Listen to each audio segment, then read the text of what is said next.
Merci beaucoup, Jean-Rémy. Alors, la séance de discussion est ouverte. Qu'est-ce qui veut prendre la parole? Voilà. Je vais commencer. Parce qu'effectivement, vous nous laissez un peu perplexes. Alors, un peu perplexes, on apprécie bien sûr l'analyse de saint Thomas. Je pense que, en fait, saint Thomas, vous ne l'avez pas dit, mais part de cette idée aristotélicienne que le bien du tout est plus important que le bien de la partie. Et donc que le bien de la communauté est plus important que celui de l'individu. Ce qui, pour ma part, me laisse un tout petit peu perplexe quand même, parce que le salut, il est individuel. Et donc, quand saint Thomas nous dit que la finalité de la loi humaine est la tranquillité temporelle, je m'interroge. Car je pense que la tranquillité est effectivement importante. L'ordre, la paix, c'est fondamental. Mais ce n'est pas fondamental en soi, même pour le gouvernement. Car le politique ne doit pas assurer la paix pour la paix, mais il doit assurer la paix pour que les individus puissent exercer leur liberté afin d'atteindre leur fin. Et ça, c'est mon point de vue. Et c'est là qu'il y a chez saint Thomas quelque chose que vous avez parfaitement défini, et merci, mais qui, au fond, nous met face à cette question qu'ont posée Constant ou Lord Acton, c'est-à-dire le monde ancien par rapport au monde moderne, la liberté des anciens par rapport à celle des modernes. Lord Acton disait que dans la liberté des anciens, dans le monde des anciens, finalement, le bateau était plus fait pour l'équipage, la communauté, que pour ses passagers, les individus. Et personnellement, je pense que, quelle que soit toute l'admiration et la reconnaissance que j'ai à l'égard d'un saint Thomas, comme d'un Aristote, il y a une évolution dans la pensée qui nous anime, et le monde qui est le nôtre, qui est plutôt, à mon point de vue, souhaitable, de penser le monde en fonction des fins des individus plutôt qu'en fonction des fins de la communauté. Voilà. Alors, mais c'est un vaste débat. Hein. Et je pense à cet égard, alors je vais juste un tout petit peu plus loin, je ne veux pas monopoliser le débat, mais que l'une des observations de saint Thomas me trouble en particulier, alors je ne sais plus où c'est, lorsqu'il fait référence à Matthieu. Mais je m'en voudrais moi-même d'avoir été cause de troubles, de scandales. Non, c'est un débat. Non, mais en vous disant, je me dis, mais peut-être que je m'en rends moi-même. Peut-être que j'aurais dû me taire au profit du bien commun. Non, mais là, vous vous moquez. Mais c'est un débat éternel et qui est très ancien. Mais je pense que quand il nous dit que, en fait, dans les lois il faut distinguer les lois divines des lois politiques, mais que, en fait, il faut toujours suivre la loi parce qu'il peut y avoir du bien. Alors, il utilise effectivement le mot bien du voleur, du latron, du voleur, mais ceci, c'est pas le bien du voleur, c'est l'habileté du voleur. Et je pense que, alors, en latin, je ne sais pas si mot bonum intègre l'habileté, mais je pense que c'est ça que nous apprécions. Nous n'apprécions jamais le bien du voleur. Et d'autre part, quand il fait référence à Matthieu et à d'autres évangélistes, je crois, pour dire que, en fait, il faut toujours suivre la loi, comme quand on nous oblige à faire 1000 pas, il faut en faire 3000 ou 2000 de plus, ou quand on nous prend notre manteau, il faut donner son vêtement, ou l'inverse, je ne sais plus. Je crois que là, il y a une erreur, personnellement, je le pense, parce qu'il ne distingue pas, vous l'avez dit autrement, mais peut-être pas assez loin, il ne distingue pas l'ordre de la charité de l'ordre de la loi. Et l'ordre de la charité, et c'est ce que le Christ nous apporte, c'est un ordre qui s'attache à notre liberté individuelle de faire ou non cet acte de charité. Et c'est toute la différence entre la loi, qui est celle de l'ordre ancien, là, qui est celle de la Bible, ne fais pas à autrui ce que tu ne voudrais pas qu'il te fasse, et l'ordre de la charité, qui est celui du Christ, qui est fais à autrui ce que tu aimerais qu'il te fasse, qui est complètement différent, mais qui ne peut pas être imposé, donc il ne relève pas de la loi.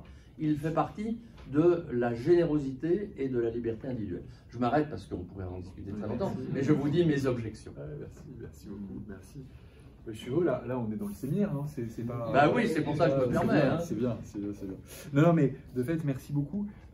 Alors, je précise que, en fait, le propos exact, enfin, ça consiste pas à dire qu'il faille obéir à la loi, quelle que soit la teneur de cette loi. Ça consiste pas à dire que l'objection de conscience s'accompagnant d'une désobéissance factuelle, explicite, eh bien, soit exclue dans tous les cas, puisque, encore une fois, donc ça veut dire qu'elle est possible. Elle est possible et parfois même elle est souhaitable. Ce que je trouve simplement intéressant dans ces textes, c'est que, en tout cas, l'intérêt, je trouve, de cet ordre ancien, ça consiste à dire que même, nous modernes, on raisonnerait dans des termes strictement individuels, on raisonnerait dans le terme « moi et la loi ».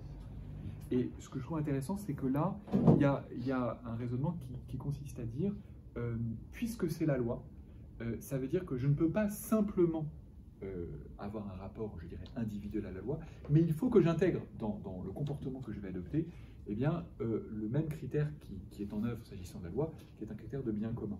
Et qui fait que c'est d'après le bien commun que je vais savoir si effectivement je vais avoir une désobéissance, on va dire, active, assumée, ou que je vais obéir à la loi, malgré tout. Donc ce que je veux dire, c'est que je ne crois pas qu'en tout cas la position de Sautin ce soit de dire l'objection de conscience n'existe pas.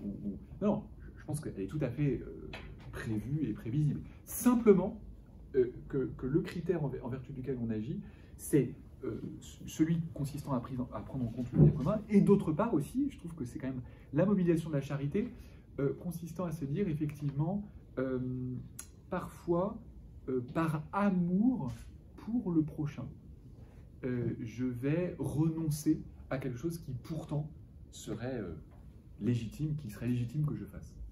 Et ça, je trouve que c'est une position qui est intéressante, parce que ça veut dire qu'en tout cas, c'est pas par lâcheté, c'est pas parce que je suis pas assez courageux, mais c'est parce que je me dis, je risquerais de faire vraiment du tort aux autres si jamais je leur donnais l'exemple d'une désobéissance à la loi. Donc c'est pour leur bien que je renonce à désobéir. Et ça, je trouve que c'est une préoccupation qui est... je ne pense pas qu'elle soit ancienne ou moderne, c'est qu'elle évolue toujours. Alors derrière, il y a, vous savez, ces textes de Saint Paul sur la consommation des viandes consacrées aux idoles. Qu'est-ce que je fais?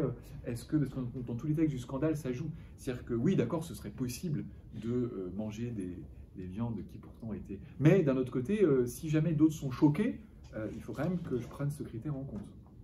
Donc, voilà, c'était juste pour préciser le ressort de la charité.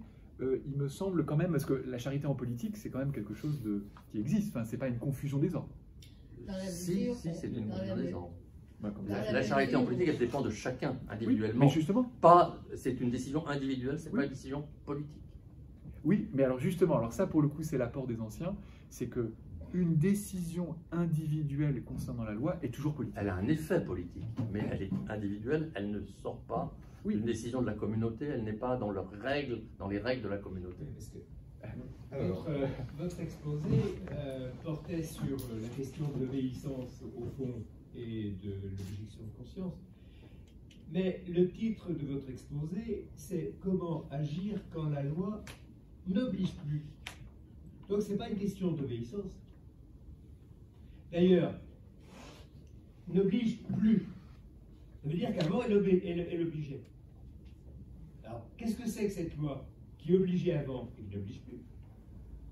Et une loi qui n'oblige pas ne pose pas la question de l'obéissance. Elle pose la question de l'initiative que je prends par rapport à la permissivité. Ce qui n'est pas l'obéissance. Alors, le grand exemple, c'est l'objection de conscience des médecins qui refusent de pratiquer des avortements. Et ils ne désobéissent pas. Alors, d'autant que la loi le permet, enfin le prévoit. Enfin, ils désobéissent d'autant moins que la loi prévoit elle-même. Donc là, vraiment, pour le coup, il n'y a aucune désobéissance, puisqu'il y a une exploitation, pour ainsi dire, des virtualités de la loi. Enfin, des virtualités, de ce qui se trouve dans la loi. En fait, ce que je me dis, c'est quand même, il y a quand même des cas où la loi, je dirais, dans son contenu, ne crée pas d'obligation pour la conscience. Et la question se pose quand même de savoir qu'est-ce qu'on fait à partir de là, non? Vous pensez pas qu'il y a une question qui se pose quand même? Il me semble que c'est précisément autre chose, que là, pour le coup, on retrouve la question de la justice et de la charité, pour faire plus simple. C'est que, est-ce que l'initiative de la charité, est-ce que l'obligation interne de la charité peut passer outre la loi? Oui, et ce que je trouve intéressant, c'est que en fait, cet appel à la charité débouche en fait sur des attitudes qui peuvent être diverses. C'est-à-dire que la même charité peut, je pense, déboucher sur des choix concrets qui sont assez différents. Non? Oui. Parce qu'en fait, à mon sens, l'obligation, enfin, le constat du fait qu'on n'est plus obligé en conscience, eh bien, ouvre un autre discernement, voilà. Ouvre un autre questionnement qui, dans tous les cas, doit être motivé et par le bien commun et par la charité, et c'est-à-dire effectivement par l'amour du bien du tout, mais aussi l'amour de chacune des parties de ce tout. Et donc, et là, il y a une gamme en fait d'attitudes. Or, parfois, j'ai l'impression que dans certaines visions de l'objection de conscience, eh bien, tout est réglé une fois qu'on a dit il y a objection de conscience possible. Enfin, c'était simplement ça. C'est pour ça que j'ai intitulé ça comme ça. En fait, c'est intéressant. Pardon, je veux pas. C'est intéressant qu'on parle d'objection de conscience. Et quand je lis les textes de Thomas, en tout cas, j'ai l'impression qu'on est dans un contexte assez différent de ce qu'évoque pour nous l'objection de conscience. Et notamment, le texte 7, c'est toujours le même, en fait, qui nous a bien intéressé là. Le texte qui commence par Inuste sunt leges dupliciter. Les lois peuvent être agies de deux manières.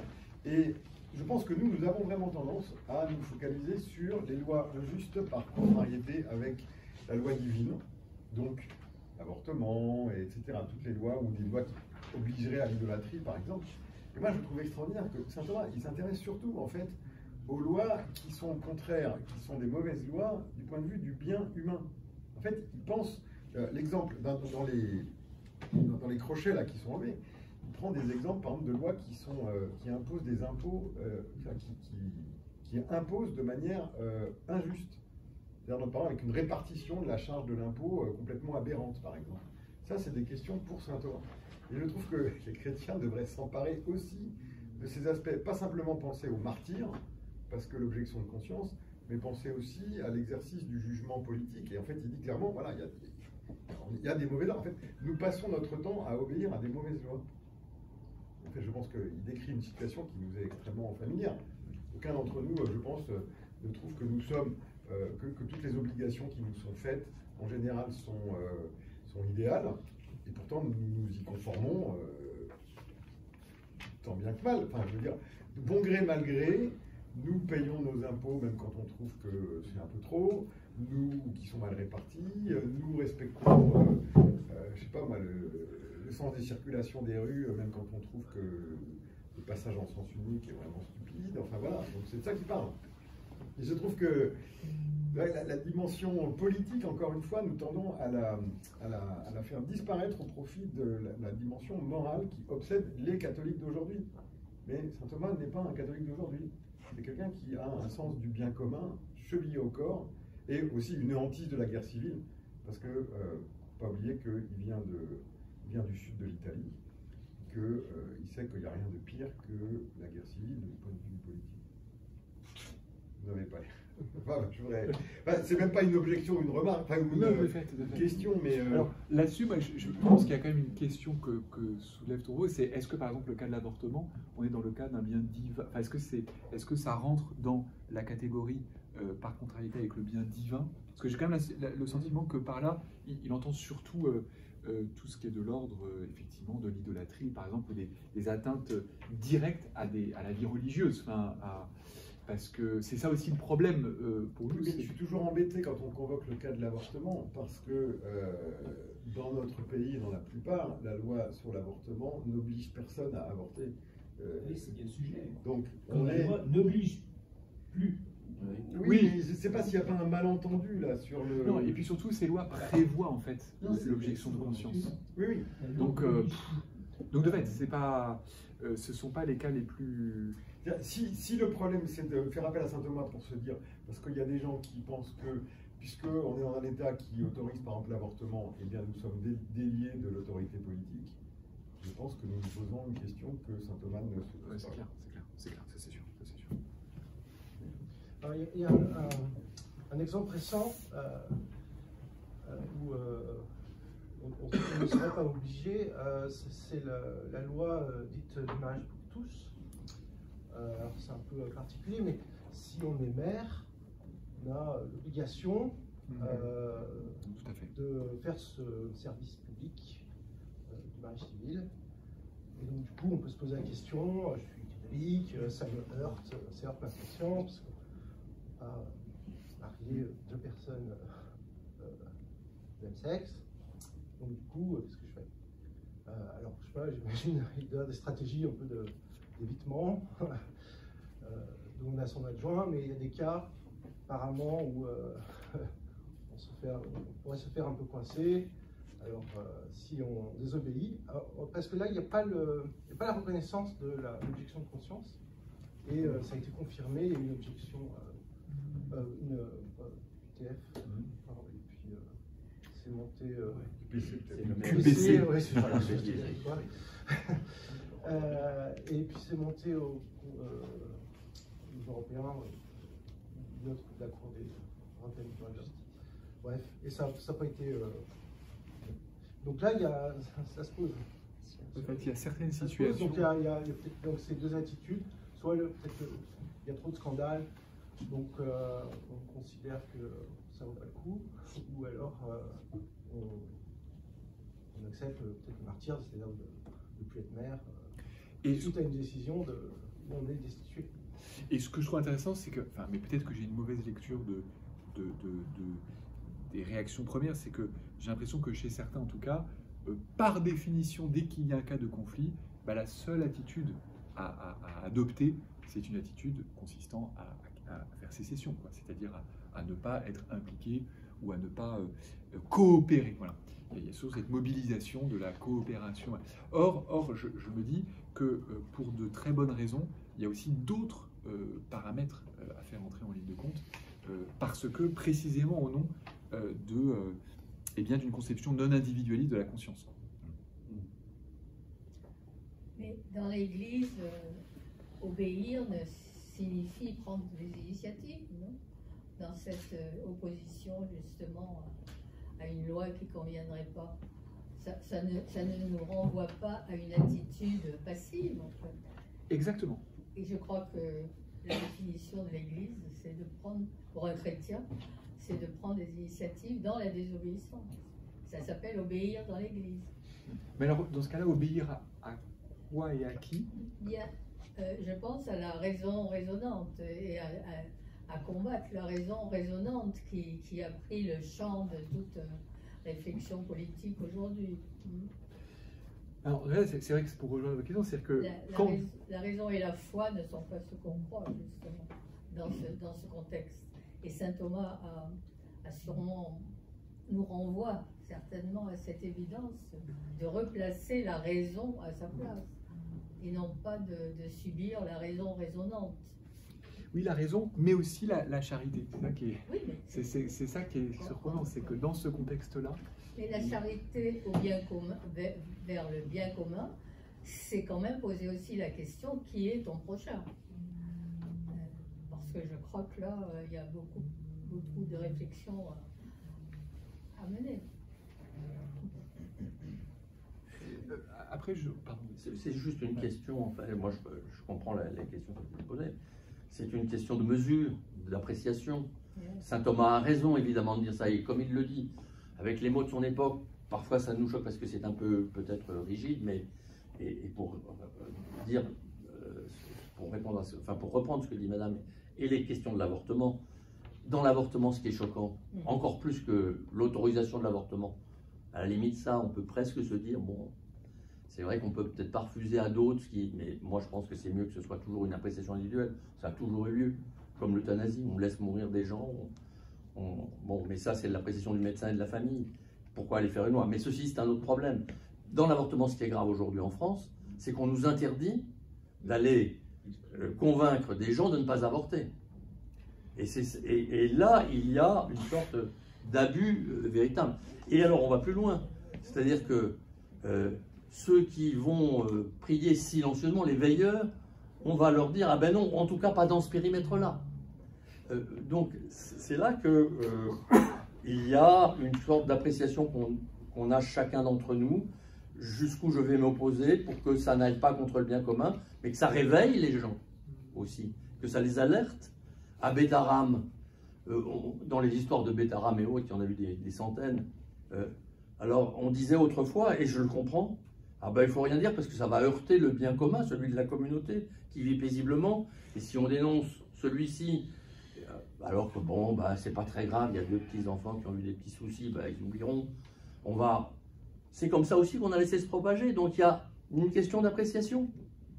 Et de fait, en tout cas, un des sens, c'était vraiment précisément de dire que, effectivement, la question de l'appréciation reste ouverte, et c'est le plus dur. Et c'est le plus dur. C'est le plus dur. Et c'est le plus dur. Et c'est ce qui.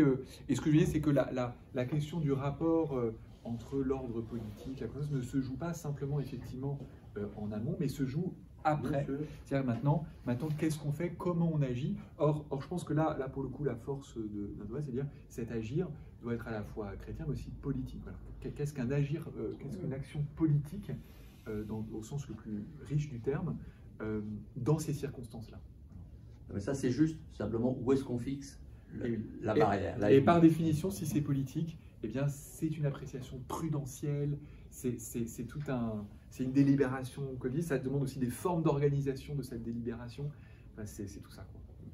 Alors justement, si on se place sur un plan politique et non pas sur un plan individuel, voilà, je comprends bien que le bien qui s'oppose au mal, comme dit Simone Veil, est à peine plus élevé, s'il prend les mêmes moyens que le mal pour s'opposer au mal, il est à peine plus élevé que lui. Mais quand on a une responsabilité politique qui n'est pas individuelle, on a peut-être le devoir, parfois, d'engager des mesures qui risquent le chaos. Je pense aux dirigeants politiques actuels. Faut-il plier au diktat mensonger d'un empereur ou faut-il résister, quitte à engendrer un chaos? Alors, ce n'est pas une responsabilité individuelle comme celle de l'avortement, mais c'est une responsabilité politique qu'a le chef d'entreprise, qu'a le maire, vous l'avez évoqué. Et là, il y a peut-être parfois à prendre des risques. Du coup, est-ce pas le sens de saint Thomas, ce libre arbitre de la conscience? Si. Oui, mais cette prise de risque, c'est qu'on n'est plus effectivement dans un cas de conscience. On est vraiment dans une action, quoi. Dans une action oui, politique. mais celui qui appuie sur le bouton nucléaire, c'est quand même un cas de conscience. Oui, mais ce que je veux dire, c'est que en tout cas, c'est pas moi et ma conscience, c'est vraiment la responsabilité politique, quoi. C'est un autre type, je trouve, de questionnement. Même si, bien sûr, c'est que, oui, c'est une vraie délibération. Je sais pas si, mais tout à fait, c'est tout à fait ça. C'est la délibération du chef d'entreprise qui veut licencier toute une activité de son entreprise et qui sait que ça va engendrer des drames auprès, peut-être des suicides, même parfois, on connaît ces cas, de gens qui sont tellement bouleversés.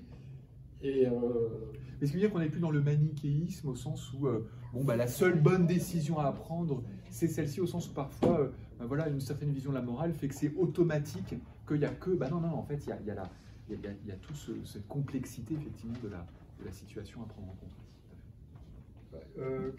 Oui, monsieur. Bernard, tu voulais poser une question? J'avais juste une question sur la notion du scandale. Est-ce que c'est pas parce que saint Thomas était dans une société totalement socialisée qu'il était, en fait, on a l'impression que le scandale est le problème absolu. Or, les prophètes font scandale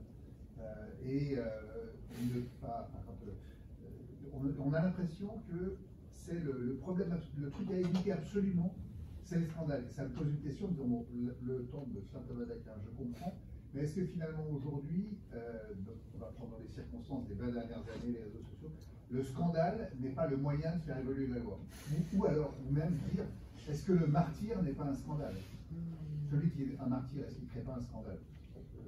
Merci, c'est que non, ça fait partie des points qu'il faut que j'approfondisse, c'est-à-dire qu'il y a toute cette question que j'ai embarquée avec moi d'ailleurs, Saint Thomas encore consacre une question entière à ce point du scandale. Il faut vraiment que je travaille ça pour savoir exactement si effectivement la vision qu'il y a du scandale est une vision liée à un contexte de chrétienté ou s'il y a quelque chose de plus profond en fait. Alors, pour l'instant, de ce que j'ai lu, c'est quand même plus profond, c'est plus biblique. Mais c'est pas le scandale médiatique, hein. C'est-à-dire, le problème, c'est le mot qui est devenu ambigu. Je pense que ça n'a vraiment pas le même sens. Le scandale, pour Thomas et pour la Bible, c'est le fait de entraîner au mal. Exactement. Donc, être cause de scandale, c'est provoquer mal. Alors, par exemple, dans les affaires peut-être auxquelles tu penses et tout ça, le scandale, qui est épouvantable, c'est précisément des gens en position d'autorité qui entraînent dans le mal des personnes innocentes. Ça, c'est le scandale. Le fait que ça se sache, ça ne fait pas partie du scandale. Le scandale, c'est d'induire au mal. Oui. Ça, il me semble. Hein, oui, c'est pour ça d'ailleurs que tu parles des enfants, c'est-à-dire que les innocents, c'est-à-dire que quand le Christ parle du scandale, il y a un lien avec les enfants. C'est-à-dire que c'est faire que agissent mal enfin, se rendre responsable du fait que d'autres agissent mal. Et c'est vrai que pour reprendre le cas... ça ne veut pas dire le buzz. Ça ne veut pas dire le buzz et ça ne veut pas dire... voilà, c'est pas le bad buzz. En fait, c'est ce que je fais et pour les autres une occasion de chute. C'est-à-dire que c'est à cause de moi qu'ils font le mal. Mais dans le cas de l'observance du judaïsme, par exemple, vous évoquiez, quand Paul il dit justement qu'il ne faut pas choquer ou scandaliser les Juifs qui observent la loi de Moïse, c'est pas le même sens que ce que dit monsieur. En fait, si, je pense que c'est au sens où certains, par exemple, voyant que certains consomment ces biens-là, eh bien, par exemple, je dirais, s'écartent de la foi ou prennent, enfin, je dirais, refusent de suivre le Christ parce qu'ils verraient que les chrétiens font des choses qui sont idolâtres, quoi, à ses yeux. Donc c'est vraiment, c'est pour le salut des autres. C'est pas leur salut puisqu'ils perpétuent l'observance. Ils ne sont pas sur le chemin du salut. Disons que pour eux, encore une fois, ça les choque tellement que des chrétiens fassent ça que du coup ils vont pas le devenir, quoi, ou ils vont cesser de l'être. Ce qui quand même est un problème, quoi.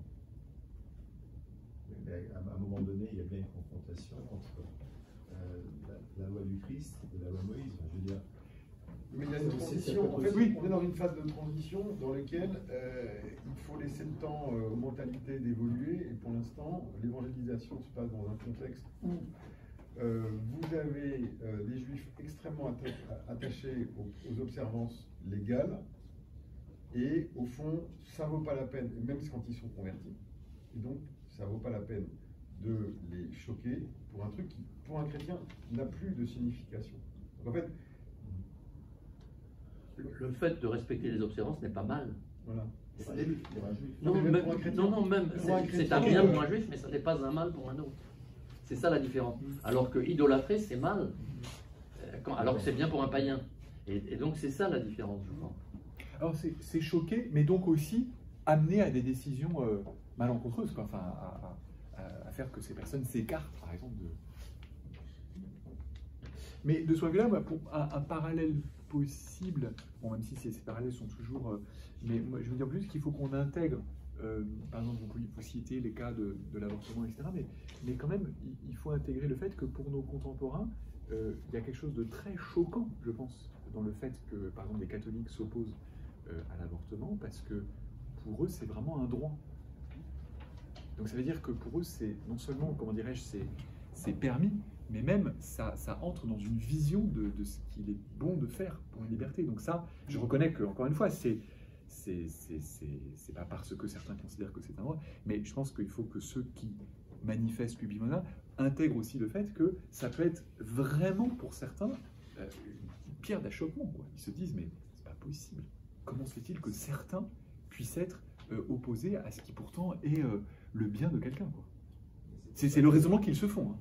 C'est pour ça que la question que je me pose depuis tout à l'heure, c'est au-delà des lois naturelles, quel est le rapport à l'ordre naturel ou l'ordre créationnel? Parce qu'en fait, aujourd'hui, les lois, comme vous disiez, elles procèdent d'une délibération ou du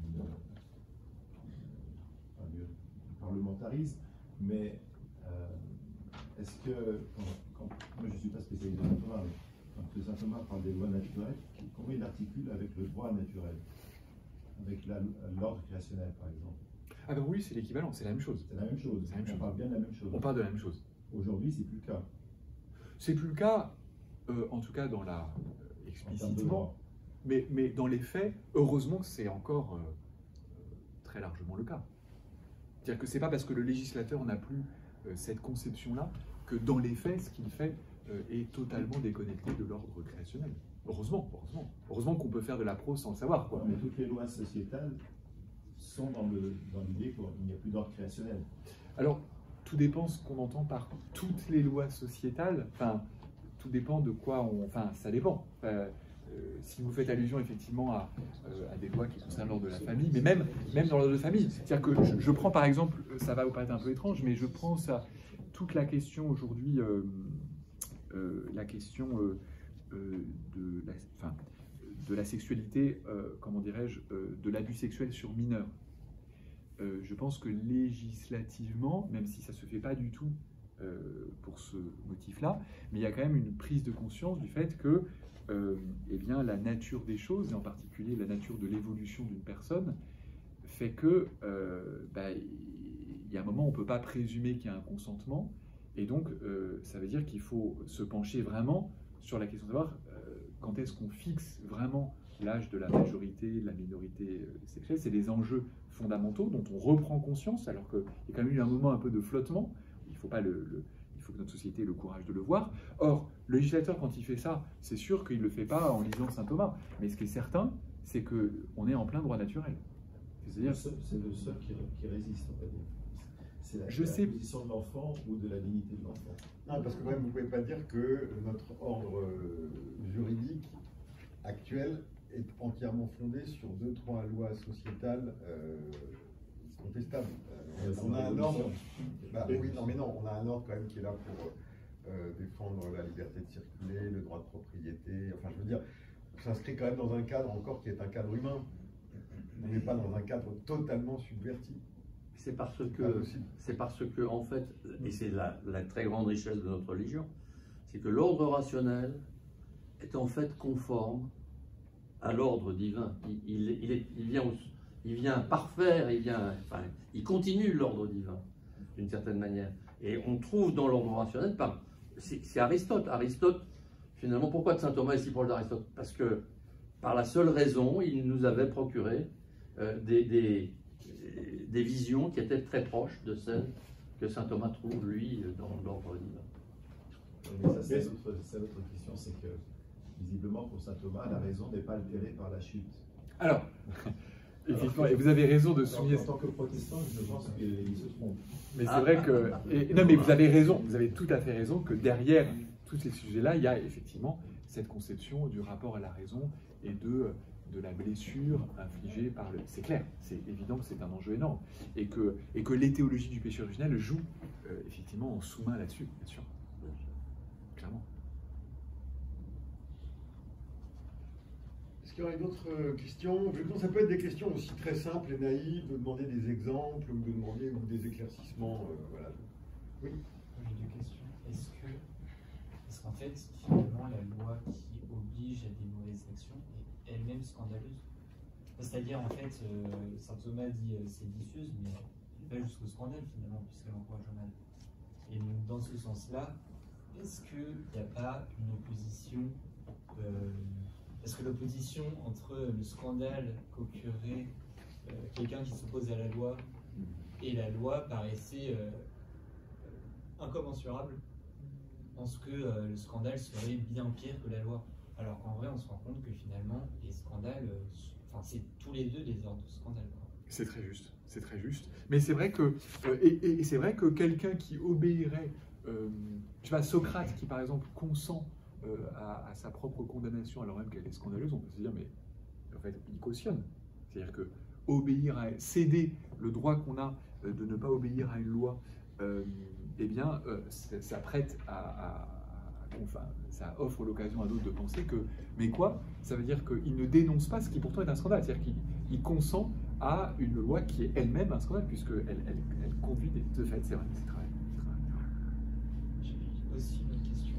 Mais ça dit, dans tous les cas un peu que l'histoire offre de situations comme ça, il y a toujours cet équivoque, il y a toujours cette dualité où, eh bien, quand on désobéit, on court le risque de, et puis quand on obéit, on court le risque de.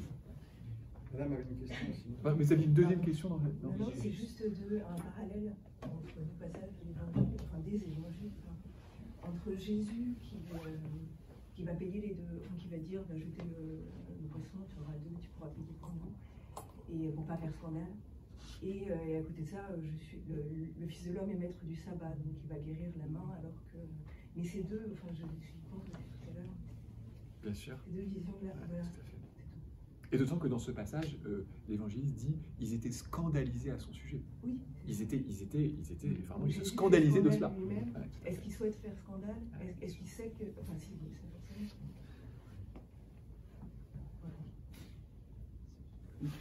En fait, on revient à la question du témoin ou du martyr. Est-ce que Socrate consent à sa condamnation? Mais est-ce qu'il pourrait dire à un autre, tiens, consens donc à ta condamnation? Donc, c'est toute la question du scandale et du martyr et du témoin, qui est face là où la loi n'oblige plus, il n'y a que la personne, ou je dirais l'individu, il n'y a que l'individu qui puisse prendre sur lui la charge du scandale.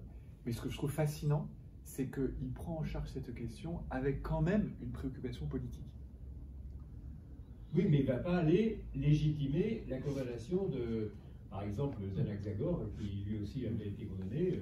Tout à fait.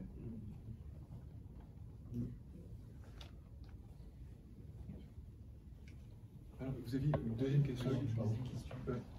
C'est moi qui parle d'un droit de résister, mais il parle jamais d'un devoir de résister, en fait. Non, c'est vrai qu'il parle d'une possibilité de résister, mais je pense pas que... Non, et je pense que c'est précisément pour cette raison. C'est que si résistance égale l'ensemble des actions qui sont à mener pour renverser un régime, etc., eh bien, je ne crois pas qu'il en parle effectivement en termes de devoir, parce qu'en réalité, comme ce qui règle le devoir, c'est le bien commun, eh bien, c'est surtout à ça qu'il faut obéir. Et donc, si la résistance ne permet pas la réalisation du bien commun, alors elle n'est pas effectivement un devoir. Il y a quand même les lois injustes qui s'opposent au bien divin. Alors oui, là, oui, tout à fait. En aucune manière possible. Exactement, tout à fait. Oui. De les observer. Donc il y a un devoir, enfin il y a une obligation de la loi naturelle. Il y a un devoir de ne pas obéir à la loi. Après, est-ce que ça c'est la résistance? Oui. Après, ça dépend ce qu'on entend par mais ça fait résistance. Martyr, justement. Les religieux et les civils, si j'ose dire, guillotinés pendant la Révolution, c'était au nom de la loi, au nom de la raison. Moi je pense, je ne sais pas, mais peut-être il faut se retourner vers le titre du livre de M. Dumont, c'est-à-dire rendre à Dieu ce qui est à Dieu et rendre à César ce qui est à César dans ce débat. Parce que sans cela... voilà. Sauf que la Révolution, c'était l'idolâtrie qui était en jeu. Mais aujourd'hui, où est Dieu? Mais en fait, votre question, c'est que pour moi, ça pose un vrai sujet, que Saint Thomas ne parle pas de devoir, alors sauf dans ces cas-là, mais du coup la question c'est qu'il y a un devoir de martyr. Parce que est-ce que dans certaines situations, est-ce que c'est vraiment un devoir moral que d'être martyr? Et moi c'est une question mais vertigineuse. Parce que quand même on a plutôt à l'esprit que le martyr c'est un appel, enfin c'est quand même c'est toujours, comment dirais-je, une libre réponse à... alors que là, si jamais il y a des cas où c'est vraiment un devoir moral que de résister avec... ça veut dire qu'il y a un devoir de martyr. Et ça, je ne sais pas si on est... C'est la position de Saint-Augustin par rapport à ceux qui avaient abjuré sous la torture. Alors, quelle est sa position? Est-ce qu'on les réaccueillait dans la communauté ou pas? Quand ils revenaient repentants. Et donc il y avait ceux qui disaient ils ont renié, ils n'ont pas le droit à rentrer. Et quelle est sa position exactement? Sa position, c'est qu'on doit les accueillir. Au motif que... au motif de la charité. De la miséricorde. Mais, oui, parce que je crois que, en fait, ce que dit saint Thomas est très clair. Hein, de telles lois qui sont contraires à la loi divine, il n'est permis en aucune manière de les observer. Bon, il faut obéir à Dieu plutôt qu'aux hommes. Oui. Mais par contre, derrière, ne pas les observer, c'est une chose, aller jusqu'au martyre en est une autre, d'où la position de saint Augustin. Oui, mais du coup, ce qui est intéressant, c'est cet espace-là. En fait, qu'est-ce qui se passe? Comment on fait? Qu'est-ce qu'on fait? Moi, je trouve par exemple que le film de Martin Scorsese, La Silence, était de ce point de vue-là magnifique, très très bien fait, parce qu'il me faisait bien entrer justement dans ce champ, en fait, cet éventail des actions possibles dans le fait de ne pas observer. Absolument. Et la question, c'est que faut-il redécouvrir la loi naturelle? Parce qu'on parle de loi naturelle, tout le monde l'admet, et du temps de saint Thomas, il n'était pas question de ne pas l'admettre. Mais aujourd'hui, ça ne représente rien, la loi naturelle. Il n'y a que le droit contractuel qui existe. Est-ce qu'il n'y a pas eu un glissement, je ne sais pas à quelle période, qui a effacé complètement le droit naturel? Quand on rencontre bien des gens dans la vie publique, qu'on soit élu ou chez la loi naturelle, ça ne veut rien dire sur chacun. Comment retrouver le sens de la loi naturelle? Qu'est-ce que ça veut dire? Parce que même dans les milieux catholiques et chrétiens, j'ai participé à un certain nombre de mouvements. Quand on pose que l'homme a une sorte de principe premier, qui a une âme, qui a un être premier, on dit mais qu'est-ce que c'est que ces histoires? Tu dis ça parce que tu es croyant, mais moi je me fonde que sur le rapport contractuel avec autrui. Ma question c'est comment retrouver, est-ce qu'il y a une rupture et moi là-dessus, deux choses. La première, je pense que c'est déjà de la responsabilité de l'annonce par l'Église, et bien de faire entrer la loi naturelle dans les contenus de cette annonce. Alors on va dire, bon écoutez quand même la priorité c'est le kérigme. C'est sûr que le kérigme c'est fondamental, mais s'il y a une création, ça veut dire qu'il y a un corollaire de cette création qui est la loi naturelle. Et donc moi la première chose que je me dis c'est que avant de chercher à effectivement en parler à ceux qui ne sont pas chrétiens, il faut déjà en parler à ceux qui le sont, au sens où effectivement il y a eu des déformations rationalistes de la loi naturelle, mais la loi naturelle reste un contenu quand même de l'annonce par l'Église des vérités pas de la foi, mais en tout cas de la création. Donc ça, Benoît XVI je trouvais ça très très beau, hein, il me disait que l'évangélisation c'est aussi l'annonce de la création. Or appartient à la création le fait qu'il y ait cette loi naturelle. Et puis d'autre part, hein, c'est sûr que ça n'aura aucun sens hein, de commencer à invoquer ça. En revanche, auprès de nos contemporains, je pense que c'est important, et ça Saint Thomas le fait, de leur faire comprendre que s'ils obéissent à certaines dispositions qui se trouvent écrites dans les codes, c'est pour certaines d'entre elles, hein, c'est parce qu'ils reconnaissent à ces dispositions une force de loi qui ne vient pas du fait qu'elle se trouve dans la loi, mais qui vient, comment dirais-je, d'ailleurs. C'est-à-dire que dans le Code civil, tout ne tire pas sa force de loi du fait que ça a été écrit par les auteurs du Code civil, mais que certaines de ces dispositions trouvent une force de loi qui existerait quand bien même le législateur les retirait du Code. Donc ça, je pense que c'est possible de faire réfléchir nos contemporains à cela. Mais ça demande de partir de ce que les uns et les autres nous reconnaissons comme étant le droit. Mais les chrétiens sont-ils d'une religion de la loi ou d'une religion de l'amour? Je dirais qu'il n'y a pas forcément d'opposition à établir entre la loi et la charité. Mais en tout cas, la loi a une place même dans l'économie nouvelle. À Diognet, nous avons pris l'habitude de prolonger les débats autour d'un verre, vouant un culte particulier à Saint-Véran.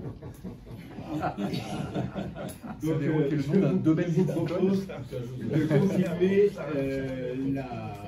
la discussion de manière plus informelle. Avec joie. Avec quelques verres et quelques